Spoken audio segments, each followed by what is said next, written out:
Halo teman-teman, saya sedang mau sharing nih dengan Pak Dimas. Pak Dimas adalah satu murid saya Master Breakthrough dan Train for Firework Trainer.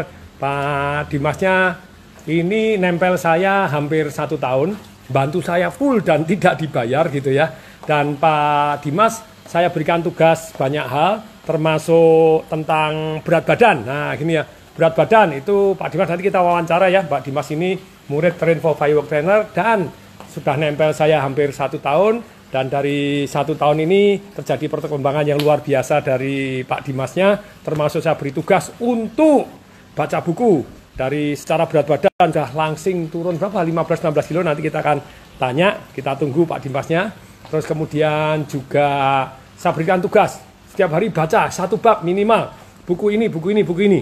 Dan ternyata jadi secara mental, psikologis, materi juga maju. Nah ini, jadi kita tunggu Pak Dimasnya ini, gini ya.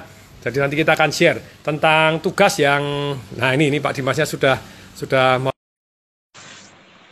Ayo, nih Pak Dimas. Oh belum masuk.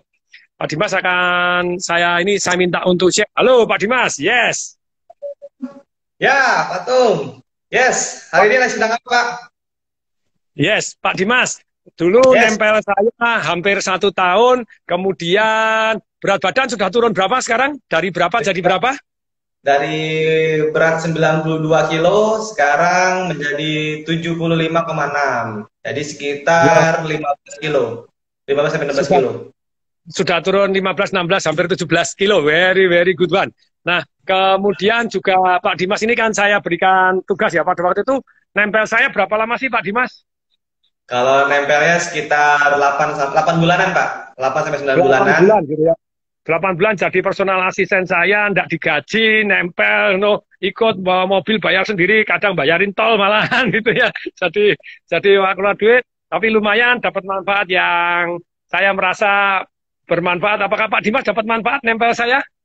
Sangat bermanfaat, Pak. Dapat manfaat sekali, luar biasa. Jadi banyak pembelajaran yang saya dapati dari ilmu yang Bapak berikan. Yang paling penting adalah ilmu memberi arti, Pak.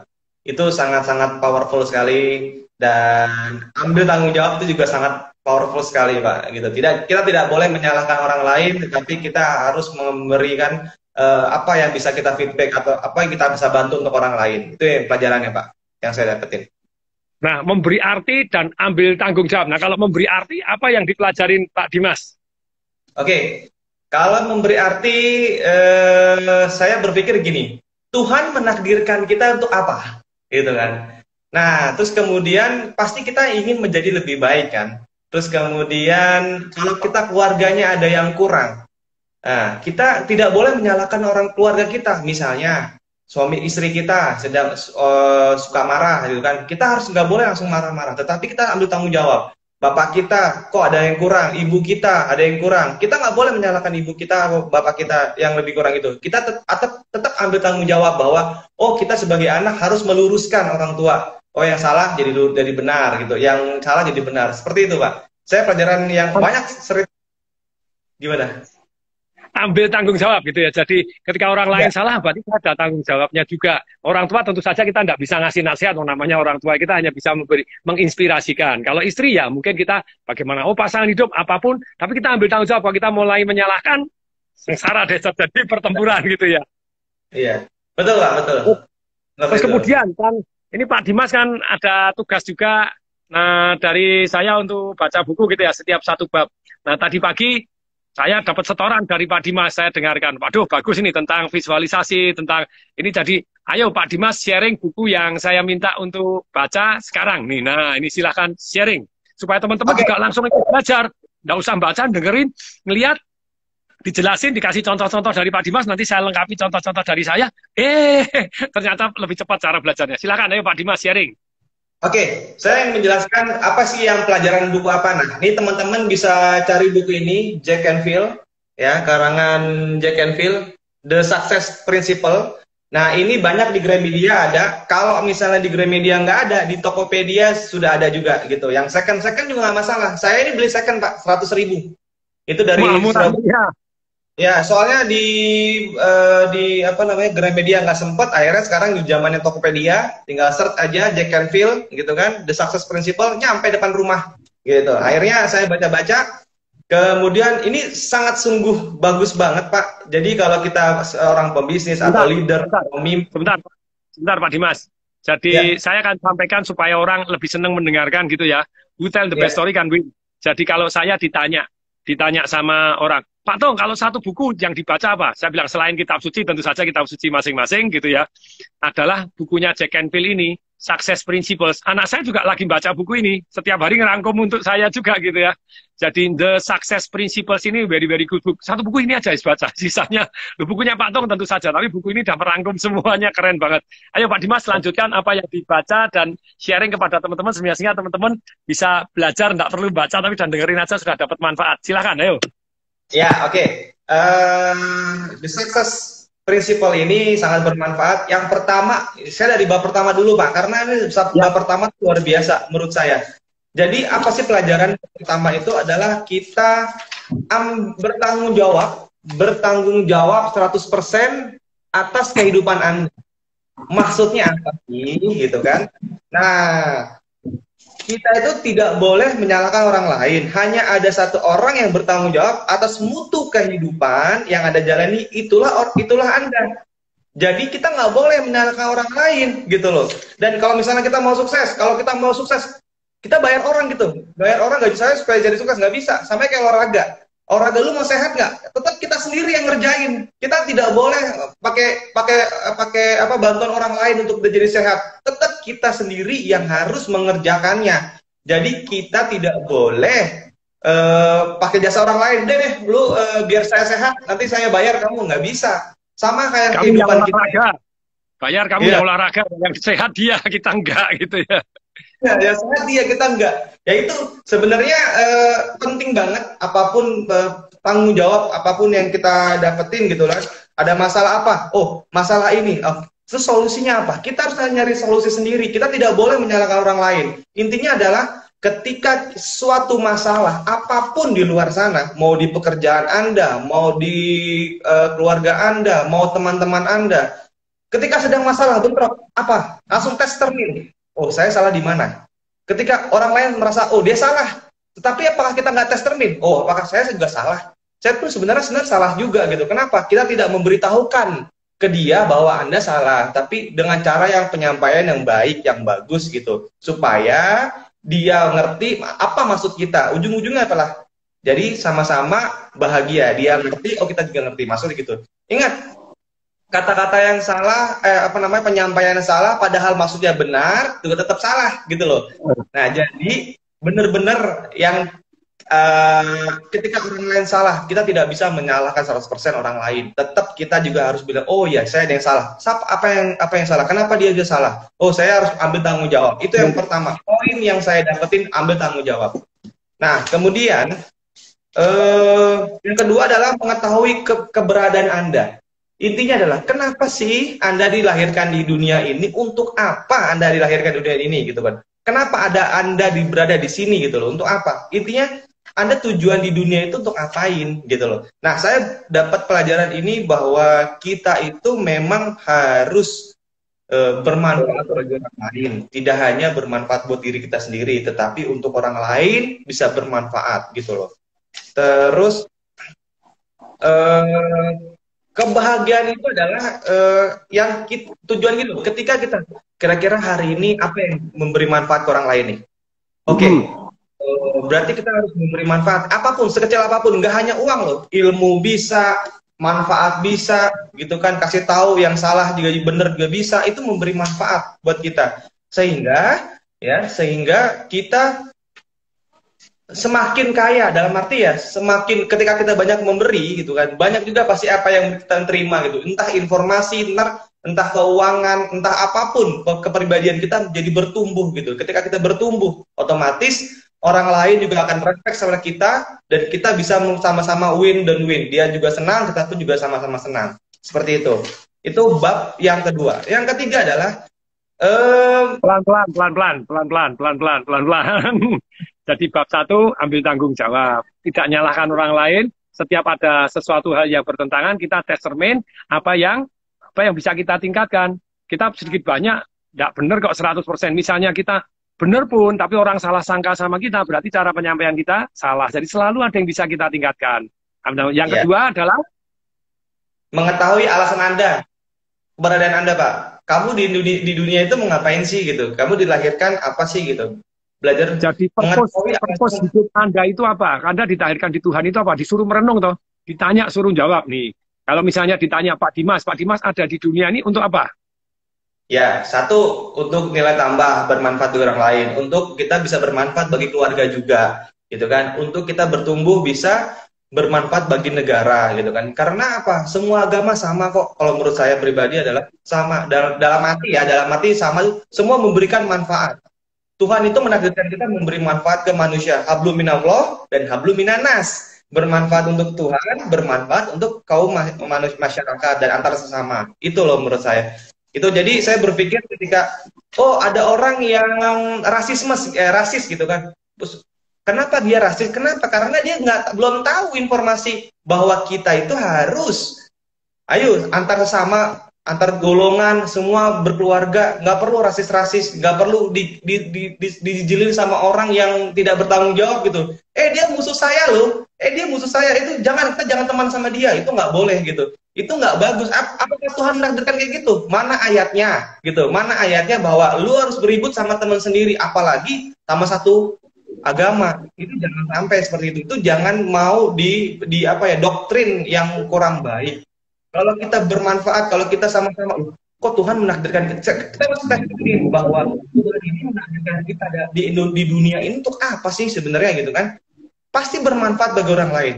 Untuk bermanfaat bagi Tuhan, bermanfaat juga kaum masa sesama gitu loh, sesama manusia. Lah buat apa Itu gitu? Manusia hidup.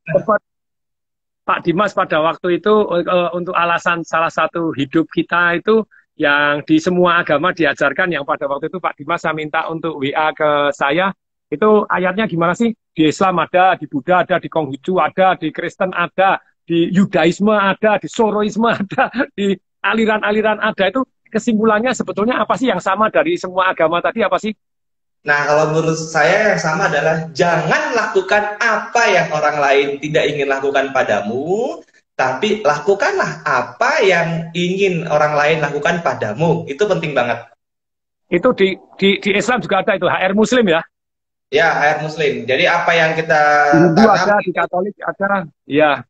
ya Dan ini semua agama. ternyata berarti misinya Pak Dimas ada ini bermanfaat untuk orang lain. Jadi bukan kalau nggak bisa bawa manfaat ya minimal jangan nyelakain lah gitu ya. Yang kedua, harus ada alasan yang kuat untuk hidup Anda ini. Purpose hidup Anda lahir untuk apa? Nomor satu, ambil tanggung jawab. Yang ketiga apa? Yang Bukunya, ketiga, kita rangkum sekalian ya. Sejauh yang sudah dibaca. Nanti next kita lanjutkan. ya oke. Memutuskan apa yang Anda inginkan, ya kan? Salah satu utama mengapa kebanyakan orang tidak memperoleh apa yang mereka inginkan adalah karena mereka belum memutuskan apa yang mereka inginkan. Mereka belum jelas dan terperinci memutuskan apa sih dia mau maksudnya untuk apain. Gitu. Jadi Intinya setelah tahu purpose hidupnya, sekarang mulai tahu yang ketiga tujuan hidupnya. Anda mau hidupnya. apa ini? Ya, Nah, kira-kira Pak Dimas mau apa nih dalam hidup? nah, kalau saya ingin sukses di bidang properti misalnya seperti itu, Pak. Saya ingin karena apa? Karena saya ingin orang yang kaum milenial itu punya properti tanpa KPR, tanpa hutang, bagaimana caranya? Nah, itu saya akan berpikir seperti, gimana sih caranya supaya kita punya rumah, punya tanpa hutang, tanpa KPR. Nah, itu seperti itu. Saya berpikir itu. Karena apa? Sebentar, Pak Dimas. Masih ingat, itu kan satu hal. Bahwa Pak Dimas nanti kepengen nulis buku juga, pengen sharing ilmunya tentang bagaimana beli properti, nanti kita tunggu bukunya gitu ya. Tapi dalam hal ini itu hanya satu hal, itu bermanfaat untuk orang lain kan gitu ya. Tapi dalam hidup itu banyak orang yang fokus sekali untuk bermanfaat pada orang lain, keluarganya berantakan. Jadi saran saya, ketika Anda ingin sesuatu hal, jangan hanya satu saja, tapi juga banyak hal dalam kehidupan yang penting. Yang pagi ini saya baru aja kirim video gitu ya, ilmu yang paling penting dalam kehidupan, Anda belajar hal yang Anda anggap penting itu apa. Nah, sekarang Pak Dimas, ada berapa faktor dalam hidup Pak Dimas yang kepengen Pak Dimas fokus dan istilahnya lebih baik di bidang tersebut. Tadi kan bermanfaat untuk orang banyak. Salah satu langkahnya nanti nulis buku, ngasih seminar, ngasih ilmu tentang bagaimana milenial bisa dapat duit dapat properti tanpa harus KPR, tanpa harus utang, tanpa harus gini. Oke, very good. Terus itu kan dari bermanfaat orang lain. Yang lain apa? Oke, saya juga ingin bermanfaat bagi keluarga. Maksudnya apa? Ketika kita punya income juga, tetapi kalau kita keluarganya nggak harmonis untuk apa, gitu kan? Banyak orang yang punya uang banyak, tetapi dia tidak bisa memimpin keluarganya dengan baik. Makanya saya pengen orangnya seperti persis kayak ngikut seperti bapak gitu kan, jadi orang yang bijaksana, sehat, panjang umur, keluarganya harmonis, bahagia, banyak amal, kaya raya dan ceria. Karena memang sekarang belum punya anak pak, jadi saya itu dulu ya, nanti suatu saat kayak punya anak gitu kan, anak-anak yang berbakti dan cepet punya anak seperti itu pak. Jadi Teman-teman saya kita doakan ya. Ini Pak Dimas semoga segera hasil dokter gitu ya. Karena istrinya Pak Dimas juga seorang dokter dan kemudian jadi kita doakan semoga segera dokter Pak Dimas punya anak. Terus berikutnya untuk keluarga harmonis apa yang harus dilakukan oleh Pak Dimas? Oke, untuk keluarga Belajar apa harmonis. harus melakukan apa? Oke, kalau untuk menjadi keluarga harmonis, yang pertama kita harus cerita sama istri kita, apa sih yang kita inginkan. Kita jangan hanya diam saja, tapi apa yang kita inginkan. Dia ingin apa, kita ingin apa. Sharing. Banyak orang di luar sana, Pak, gitu kan, ketika dia ribut sama keluarganya di rumah, gitu kan, akhirnya apa? Dia cerita ke kantor, Pak, di kantornya, atau di tempat kerjanya dia. Wah, istri saya nih gini, oh suami saya seperti ini nih, ini seperti ini nih. Padahal, nggak usah jauh-jauh. Ketika ada masalah, pun di rumah harus diselesaikan. Ketika masalah itu diselesaikan. Kalau tidak bisa selesai juga, bisa cerita ke orang tuanya atau ke saling mertuanya. Kita tidak boleh cerita ke Caranya tempat. Pak Dimas nempel ke saya untuk keluarga harmonis. Kalau hanya boleh satu resep dari Tong Desem Waringin yang Pak Dimas pelajarin, ingat nggak? Kalau nggak ingat, nggak apa-apa. Ini namanya proses belajar. Repetition is mother of all skill. Saya sharing juga kepada teman-teman yang lain. Yang tadi kan, Pak Dimas kepengen bijaksana. Bijaksana, oh langkahnya apa? Oh baca buku misalnya. Pengen sehat, langkahnya apa? Oh harus olahraga. Nggak boleh gemuk-gemuk, nggak boleh makan terlalu banyak, jaga berat badan misalnya. Oh, sekarang keluarga harmonis. Oh keluarga harmonis, kalau satu sarannya Tong Desem Waringin supaya keluarganya lebih harmonis apa? Satu, Pak, kalau saya. Ketika sedang marah, yang minta maaf duluan itu yang menang. Yes. Wah, saya merasa bahagia ini. Berarti nantep. Ingat teman-teman yang punya keluarga. Very good. Kalau saya hanya satu saran supaya keluarga harmonis, kalau banyak saran macam-macam, banyak ML gitu ya.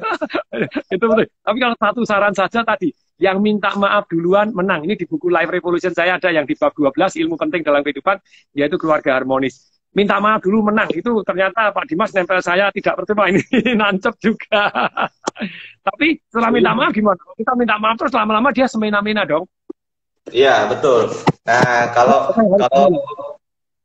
misalnya itu minta pertama diamin dulu. Memang posisinya gini loh. Kalau orang lagi marah, itu ibaratnya dalam ring tinju, Pak. Bahasa Bapak itu ring tinju. Kita tidak boleh ngikutin ring tinju juga, ngikutin. Agak keluar dulu dari ring tinjunya atau dari kotaknya dia. Setelah dari ketika dia udah tenang segala macam, baru kita omongin bahwa oh saya mohon maaf ya atas kesalahan saya. Gini, salah mulu gini, apa salah mulu. Udah ya saya minta maaf. Udah gitu aja. Nah kemudian begitu selesai minta maaf, ya udah giliran kamu sekarang minta maaf, gitu kan. Nah, Ini mulai nancep sungguhan nih, very good. Jadi proses yang kita keluarga harmonis yang minta maaf duluan adalah menang. Tapi setelah kita minta maaf, ketika giliran kamu yang minta maaf. Kalau dia ngoceh terus, kamu tuh memang salah. Ya kan saya sudah minta maaf gitu. Sekarang giliranmu minta maaf. Itu dengan giliran dia minta maaf itu membuat orang langsung rendah hati bahwa semua orang ada salahnya, entah caranya. Very good. Itu sudah keluarga harmonis. Terus kemudian yang berikutnya, kalau Pak Dimas mau kaya raya, terus apa yang harus dipelajarin, apa yang harus dilakukan? okay. Ayo. Kita mau kaya raya, pertama adalah bantu kepentingan orang lain, bantu kepentingan orang yang lebih kaya di bidangnya gitu. Apa kita mau apa nih? Pertama, kita mau jadi jago di dunia properti misalnya gitu. Kita bergaul dan berteman ya kan sama orang-orang yang sudah jago di bidangnya. Sebenarnya gini loh, apapun yang kita inginkan di dunia ini itu udah ada orang yang sudah pernah pengalaman di bidangnya. Contoh, Anda mau jago di bidang properti, pasti ada yang udah jago di bidang properti. Ada jago di bidang keuangan misalnya gitu. Pasti ada yang jago di bidang keuangan. ada yang jago di bidang salon, Rudi Hadiswarno, ada yang jago di bidang Suwarno. Kita dekati dan nempel sama dia, bagaimana caranya kita bisa seperti kayak dia, seperti itu. Belajar. Pertama yang kata Bapak bilang, satu menemukan apa yang kita ingin raih gitu kan. Kedua, belajar apa yang kita pelajari, apa yang dia pelajari, apa yang dia ajarkan pada kita.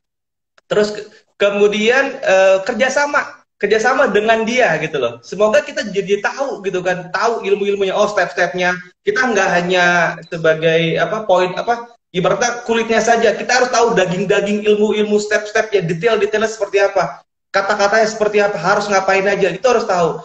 Terus yang ketiga, yang paling cepat adalah mempekerjakan orang lain. Itu pelajaran yang saya dapat dari Bapak, dan saya tahu saya sekarang posisinya adalah saya harus nempel, saya belajar apa yang Bapak pelajarin dari apa yang Bapak share ke saya, dan saya akan terus belajar. Ingin saya belajar dan terus belajar itu, Pak. Seperti itu, Pak.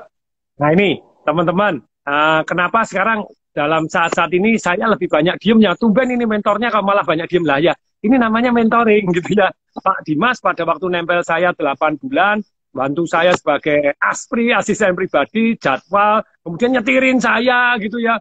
Genteng bocor ya, betulin genteng juga ya. Kulkas mati, komputer rusak, ngantar anak sekolah, apapun kan gitu ya. Nah ternyata saya senang bangga karena Pak Dimas sendiri mengalami satu perkembangan yang luar biasa.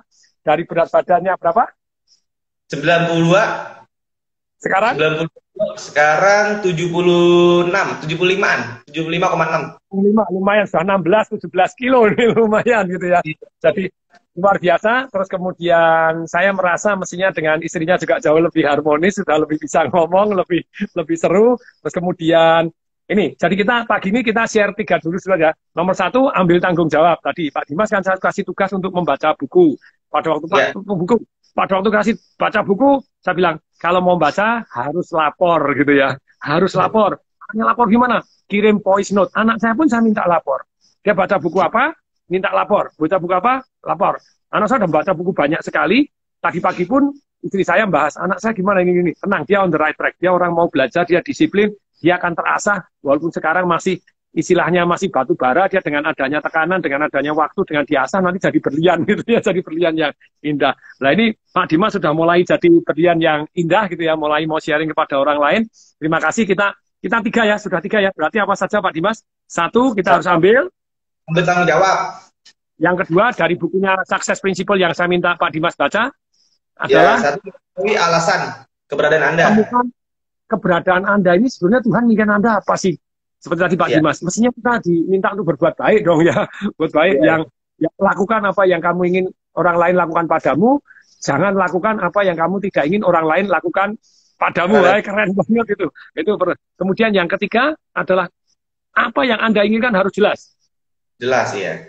Betul, misalnya mobil, misalnya kita bikin mobil, ya mobil seperti apa ditulis tuh, mobil seperti apa dan belinya kapan dan sudah kapan kira-kira, gitu. Dan jelas. Tambah baik, tambah bagus lagi. Saran saya kalau saya pengen punya mobil, pengen gini, dan beli dari passive income, jos. jadi jangan buru-buru beli dulu gitu ya. Tadi pagi saya ingat-ingat sama istri. Satu hari saya pernah punya duit 50 juta, gara-gara belum punya ilmu kecerdasan keuangan, langsung beli Honda Accord 32 juta. Rumah belum punya, beli Honda Accord 32 juta. Apa yang terjadi dengan Accordnya? Setelah 6 tahun berikutnya, 4 tahun berikutnya, tahun 92 saya beli, tahun 96 itu saya jual 18 juta. Padahal gaji saya waktu itu 1.350.000 pertama kali. Pada waktu beli gajinya masih 600.000. Lu kok beli? Ya karena dapat warisan dari orang tua, dikasih 50 juta. 32 juta belikan mobil. Goblok atau goblok banget kalau sekarang saya ingat-ingat ya. Goblok sekali gitu ya. Jadi itu berarti gaji saya berapa tahun? Gaji saya 3 tahun hanya untuk beli. Jadi saya kerja selama itu di BCA itu gaji 3 tahun untuk beli mobil, harganya hilang tadi. Jadi, nah ini, oke Pak Dimas, terima kasih atas sharingnya. Sudah 3 bab yang luar biasa, nah, Success Principle. Nah teman-teman, kita selesai, saya akan share, nanti silakan Anda mau nonton lagi boleh. Nah, kapan-kapan nanti Pak Dimas kita akan minta untuk sharing lagi. Karena saya memberikan kepada murid-murid saya, bahkan saya monitor. Pak Dimas, yang peka monitor untuk langsing banyak sekali partner-partner saya, terus kemudian karyawan saya turun berapa kilo, berapa kilo? Wah, ada yang 15 kilo, ada yang 10 kilo, ada yang 25 kilo tuh, Pavian. Ada yang berapa? 20-an kilo lebih lah. Itu kuncinya cuma satu apa? Lapor. Setiap hari Nah, lapor. yang nggak lapor-lapor bablas. Jadi ketika Bablas. Anda mempunyai satu, Anda misalnya hari ini mau khatam Al-Quran gitu ya, ya lapor. Caranya lapor bagaimana? Anda punya teman dua atau satu kelompok setiap hari. Kalau itu jurusnya Kang Fuad sama Pak Dik itu satu hari baca berapa 8 halaman ya. Begitu sekali Lama ya. sembahyang 8 halaman. Ah, 8 halaman. Jadi 4 halaman bolak-balik 8 halaman. Bukan per juz. Kalau per juz itu kadang ada yang juznya banyak sekali jadi tidak selesai. Jadi ya. tentu saja disiplin. Caranya gimana? Lapor. Setiap pagi lapor. Malam sudah baca nggak? Jadi siang sore pokoknya pada waktu puasa ini sebetulnya 30 hari itu khatam Al-Quran bisa kalau setiap sembahyang 8 halaman. Nah, caranya gimana? Betul. Lapor. Nah, salah satu rahasia sukses ini ketika Anda punya buddy atau punya mentor, Anda lapor. Ketika Pak Ya. Dimas saya lapor, baca. Pertama kali baca, Pak saya baru pindahan rumah, baru begini alasan. BJ, belum exit and justify. Baca dulu bab pertama. Bab pertama, ambil tanggung jawab, tidak boleh alasan. Begitu langsung happy. Wah ternyata dapat manfaat. Lagi saya suruh sharing begini, lebih semangat lagi belajarnya. Iya. Nah ini tekniknya. Anda sharing apa yang Anda belajar, itu membuat Anda semangat untuk belajar. Jadi teaching, it's what you learn, nah itu luar biasa. Jadi ada orang yang ngomong, ih ngajar-ngajar tapi tidak praktek. Saya ada di WA, di Instagram ada yang komentar, ih paling teori lagi. Ngajarin ini. Saya bilang teori apa? Saya pembayar pajak yang 100 di Banten dari 11 juta orang saya termasuk bareng dengan Krakatau Steel, bareng dengan BSD, belajar dengan Citra Majaraya, Siloam gitu ya, bareng dengan Angkasa Pura, ada Tung Desember ini sebagai salah satu pembayar pajak terbaik terbesar di Trata. Berarti bayar pajak berarti kira-kira duitnya banyak enggak kalau bayar pajaknya banyak. Tapi ada Ya. orang yang bilang penjual kayak gitu, penjual ludah itu dia bayar pajak nggak tuh? Nah itu perlu ditanya gitu ya, perlu diperiksa juga. Tapi sekali lagi teman-teman maksud saya tuh begini loh. Jadi banyak orang itu bilang, kamu ngajarin teori saja. Kalau saya ngajarin Pak Dimas, boleh nggak kita belajar sama orang yang ngajarin hanya teori saja? Boleh. Nah, ini berarti murid sejati ini tahu sudah persis. Nempel saya 8 bulan tidak percuma. Kenapa boleh? Karena dia ngajarin teori pun bermanfaat. Contohnya saya Nick Boltieri, pelatih tenisnya Pete Sampras, Maria Sharapova. Nah, itu Nick Boltieri, itu ternyata dia tidak pernah juara. Tapi dia bisa ngelatih orang juara, boleh. Termasuk misalnya pemain sepak bola. Jose Mourinho tidak pernah juara, tapi dia bisa ngelatih orang sampai juara. Ya boleh. Jadi Anda belajar ahli teori boleh, walaupun dia tidak praktek, tapi dia bisa ngajar orang sukses boleh. Tapi kalau orang sukses belum tentu bisa ngajar juga. Tapi yang terbaik orang yang sukses dan sudah praktek, itu lebih jos lagi. Bahkan pada waktu itu pernah saya share bukan saya yang ditanya. Pada waktu di Meridiana itu ya di I Am Possible itu sama satu orang kan bilang gini, jadi kenapa itu Krishna yang di perang Baratayuda itu dia bilang kenapa saya harus nunggu puluhan ratusan ribuan tahun baru boleh masuk surga, sedangkan murid-murid saya langsung masuk surga. Kemudian ada suara, ya karena kamu tidak praktek apa yang kamu ajarkan. Nah sekarang saya pribadi juga sama gitu ya, juga sama bahwa pada waktu itu sayangnya bukan saya yang harus jawab. Kalau saya jawabnya sederhana. Gini loh, kalau orang ngajar orang berbuat baik, dia sendiri tidak berbuat baik, apakah ajarannya jelek? Enggak juga. Enggak juga. Ya ikutin ajarannya, tapi jangan ikutin perbuatannya, gitu ya. Betul. Ikutin ajarannya. Dia ahli teorinya bagus, ikutin. Jangan terus dianggap wah tidak bagus, tidak diikutin. Minimal dia sudah membuat satu kebaikan, mengantar orang ke surga. Kan gini loh, ada yang jelek ini. Ngajarin jelek dan praktek jelek, itu yang paling dosa. Dia orang baik, ngajarinnya jelek, itu juga dosa. Orangnya dia praktek, dia baik, tapi ngajari orang, dirumuskan orang tidak bagus itu ya. Ya, yang berikutnya ada juga yang tadi, dia sendiri tidak praktek, tapi pelajarannya baik.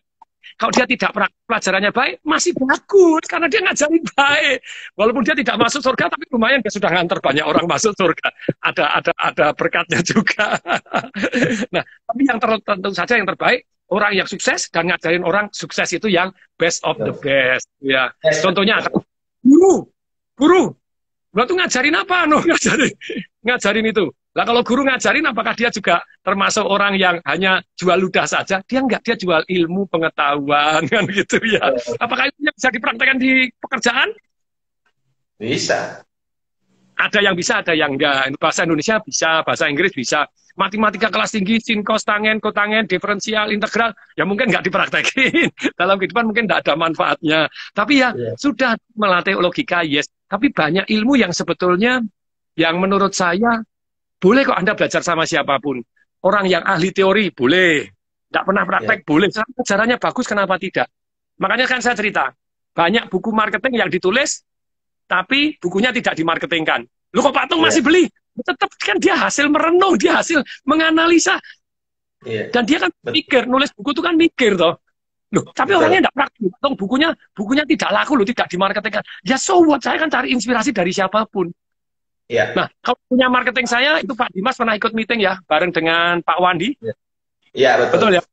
Apakah betul oleh Pak Wandi, Direktur Utama Gramedia Pustaka, bahwa buku saya namanya buku marketing itu adalah buku marketing terlaris sepanjang sejarah penerbitan Gramedia selama ulang tahun 50 tahun ini. Apakah betul Pak Dimas? Betul, luar biasa. Saya sendiri yang menyaksikannya. Nah, Pak Dimas saksinya. Buku keuangan Financial Review juga terlaris sepanjang sejarah Gramedia percetakan.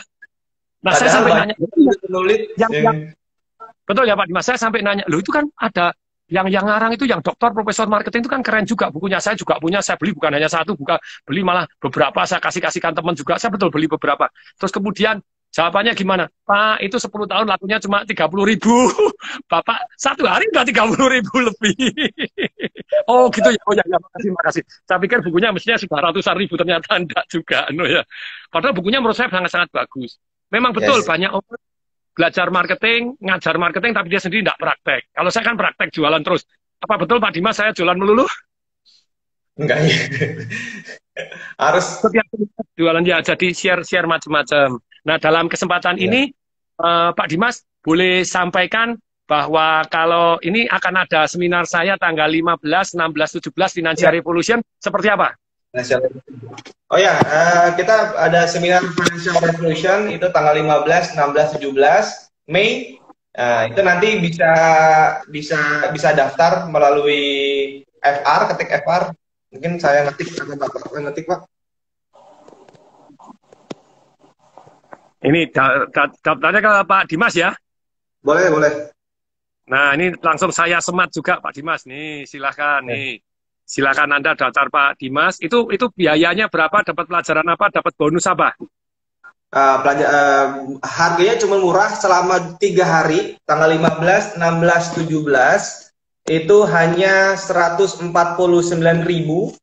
Itu Anda mempelajari tentang bagaimana kecerdasan finansial, bagaimana ternak uang gitu kan.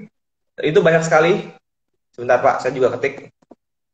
Ini saya mau pin, belum berhasil, ini lagi belajar ngepin. Saya pencet kok nggak bisa semat-semat terus ya, biasanya kan keluar di semat gitu ya. Dipencet di tagnya, sematkan komentar, oh harus dicempet gambar. Sudah, saya nih. Anda silakan WhatsApp 0856 109 2200 Pak Dimas ya. Ya, oke, baik Pak. Ini Pak Dimas sekarang bantu saya, ini jadi luar biasa. Tapi yang indahnya ketika Anda ini Pak Dimas belajar yang luar biasa. Ketika Anda pengen sukses, bergaulah dengan orang sukses, bantulah orang sukses, tanpa salah orang sukses juga mau membantu Anda. Betul Pak Dimas ya? Betul sekali Pak. Nah, Financial Revolution ini nanti tanggal berapa? Tanggal 15, 16, 17 melalui Zoom ya? Zoom. Kita ada grup nanti Zoom, nanti tinggal Bapak Ibu bisa yang udah daftar akan belajar sama kita, belajar sama Pak Tung juga bagaimana kita cerdas finansial, bagaimana financial revolution gitu kan. Nah, seperti itu. Banyak. Nanti saya share. Kalau misalnya sudah daftar, akan saya share di WA ya. Seperti itu. Dan tips dari saya Pak. Tips dari saya Pak. Ya kan? Kalau kita kan gini, banyak orang yang malas baca nih. Satu malas baca. tipsnya dengan cara satu bab atau nggak berapa lembar satu hari. Jangan semuanya, jangan segini banyak yang udah muntah. Sekarang udah nggak zaman. Sekarang cukup aja, cuman berapa halaman aja. Paling 3 atau 4 halaman udah selesai. Udah habis tinggal kemana-mana. Habis itu, habis dari satu bab ini udah selesai. Habis ntar sharing ke teman-teman atau sharing ke siapa, ke keluarga. Nah nanti jadi senang baca buku gitu. Tipsnya itu aja. Kalau kita bayar semua ini udah muntah Pak nantinya. Jadi nggak ada semangat lagi. Ketika kita cuma sehari satu bab udah cukup. Habis itu tinggal lagi udah. Oh begini materinya gini. Oh begini. Sudah dari situ nanti kita bisa tahu. Oh ternyata enak juga baca buku seperti itu Pak. Dan Seru. wajib sharing. Wajib Jadi ada sharing, partner yang sharing. Nah kalau ini Pak Dimas kan sungkan, saya mentornya, waduh sharing, waduh utang belum bayar, ya bisa dua, jadi sharing terus, apalagi saya share kepada orang banyak, lebih semangat lagi, karena merasa bermanfaat untuk orang banyak, maka learn what you learn gitu ya, lupa saya belum praktek, so what, Anda share kepada orang lain dapat inspirasi, kayak tadi masih ingat, jadi yang namanya guru itu walaupun dia hanya jual ilmu saja, dia tidak praktek, itu sudah bawa berkat untuk orang lain, saya ulangi gitu ya. Makanya saya belajar dari guru-guru siapapun. Dia praktek, tidak praktek, saya belajar. Mau jual ludah, kalau ludahnya bagus, ilmu pengetahuannya bagus, bukan jual ludah, jual ilmu itu namanya. Saya terima, saya belajar, gitu. Everything. Apalagi sama orang-orang yang praktek, kenapa tidak? Bahkan orang-orang yang ngeritik, yang mengatakan, itu apa? Ya saya juga belajar. Siapapun yang ngeritik, yang jelek-jelekin, siapa tahu dia punya ilmu yang dahsyat juga. Karena orang ngeritik tidak selalu jelek kok. Iya, jadi betul, walaupun caranya salah, tapi ilmunya mungkin nggak dia ilmunya hebat. Hebat, betul mungkin. Mungkin ya, jadi yang namanya punya ilmu itu siapapun, jadi kita terus belajar dari siapapun. Ini yang sangat-sangat penting. Bahkan inspirasi itu bisa datang dari manapun. Jadi terima kasih. Ini Pak Dimas sudah sharing pagi ini. Besok baca lagi. Saya tahu Pak Dimas sudah belajar sampai bab 11 ya? Ya, bab 11 Pak. Ya, ini nanti satu bab. Pak bertanya, Pak, kalau saya ini lanjut boleh nggak? Boleh, jadi minimal. Kayak saya olahraga. Pak tuh kok tambah baki, tambah begini, saya tambah. Setiap hari push up ini, setiap hari set up, setiap hari plank, setiap hari gandulan ini alat-alat olahraga. Alat-alat olahraga saya ini gandul terbalik ini. Jadi ya terus ini trampolin saya ini. Jadi trampolin ini karena dipel, jadi ini trampolin, jadi alat-alat olahraga ya. Jadi tiap hari toyong. Nah itu terus kemudian minimal satu lah itu. Jadi jangan target tuh yang Anda menang lah minimal satu bab. Kayak saya baca ayat kitab suci minimal 2 pasal selesai gitu ya. Jadi Anda targetnya kecil aja, minimal 10 menit baca, minimal treadmill berapa menit, push up minimal satu aja. Jadi menang dulu. Namanya atomic habit. Ketika Anda sudah mulai atomic 1, masuk 1,5 lah, ya apa-apa. Tapi lupa pokoknya 1. Tapi males 1 wes menang gitu ya. Tapi intinya small atomic habit membuat Anda jauh lebih sukses. Sekali lagi ini terima kasih Pak Dimas. Mau pesan apa yang ada teman-teman lagi? Sebelum saya akhiri. Pesannya itu aja, satu baca buku satu bab satu hari aja cukup ya. Kemudian kalau memang males juga ya buka YouTube. Nah kalau kayak gitu, kalau misalnya lagi pengen itu buka YouTube dan ilmu-ilmu bermanfaat, belajar dari situ. Banyak guru-guru di luar sana di YouTube banyak. Ini seperti itu Pak. Yes. Dan paling penting adalah ambil tanggung jawab. Kita tidak boleh menyalahkan orang lain, apalagi menyalahkan orang lain, pemerintahan, orang tua, segala macam. Wah, itu orang-orang yang menurut saya nggak berkembang pola pikirnya, Pak. Gitu. Dan dia tidak ambil tanggung jawab. Itu sih sebenarnya, Pak. Oh ya, Pak Dimas, nanti saya ada jadwal ngabuburit bareng dengan Mercedes-Benz Club. Terus kemudian jam 7 nanti dengan Dr. Tirta ya. Ya, oke, Dr. Tirta, jangan lupa teman-teman di semua yang silakan follow. Kemudian besok dengan Mas Sandiaga Uno, calon wakil presiden kita, itu teman lama saya, beliau teman lama saya. Bahkan pada waktu disetujuin sama Pak Prabowo, beliau menjadi gubernur waktu itu sebelum mencalonkan jadi wakil, karena dia waktu itu disetujuin jadi gubernur lebih dahulu. Jadi sore setujuin. Pagi ketemu Ibu Mega, siang makan dengan saya, Mas Sandiaga Uno gitu ya, makan dengan saya. Lah ini mau besok jam berapa dengan Mas Sandiaga Uno kita akan talk show bagaimana kisahnya Mas Andi itu. Sampai jam 12, Pak. Jam berapa? Jam 11 sampai jam 12 besok. Jam 11 sampai jam 12 besok ya. Ingat hari Minggu besok jam 11 sampai 12 sama Mas Sandiaga Uno cerita bagaimana dia memanfaatkan kondisi krisis dari PHK sampai berjaya itu seperti apa, kemudian pengalaman beliaunya jadi ketua relawan COVID-19 ini seperti apa, kita sudah menyentuh hati seperti apa, terus berikutnya lagi nanti jam 7 itu dengan Dokter Tirta ya. Dokter Tita, Ya. dokter muda, Sakti Mandraguna, ya suaranya vokal, followernya 1,5 juta. Itu setelah lagi nanti jam 7 malam, kalau besok dengan Mas Sandiaga Uno jam 11. Jadi tetap follow ya, tetap ikuti Nanti, Instagram live. nanti Bapak posting juga ya Pak ya, yang Sandiaga Uno. Ya, nanti saya akan posting juga. Yes. Ya. Oke, terima Oke. kasih. Terima kasih Sukses Pak untuk semuanya. Anda semua. Sukses Pak Dimas. Pak Dimas ini bisa direkam. Pak Dimas ini bisa ngerekam nggak? Nanti di save Pak. Pak Dimas bisa nge-save juga. Nge-save, iya. Ntar bisa Pak Dimas save. bisa ya? Saya belum bisa Ya. nih, baru belajar. Langsung di praktek. Oke, kita praktek. Terus constant and never ending. Jadi learning Ya. terus. Constant and never Ya. ending. Improvement and achievement. Makanya nama anak saya Tung Alta Kania. Kania terdiri dari constant and never ending improvement and achievement gitu ya. Oke, terima kasih Pak Dimas. Bye untuk teman-teman yang lain. Saya akan save, semoga bisa berhasil save, tapi yang share pasti sudah bisa. Oke, terima kasih. Salam dahsyat. Ya.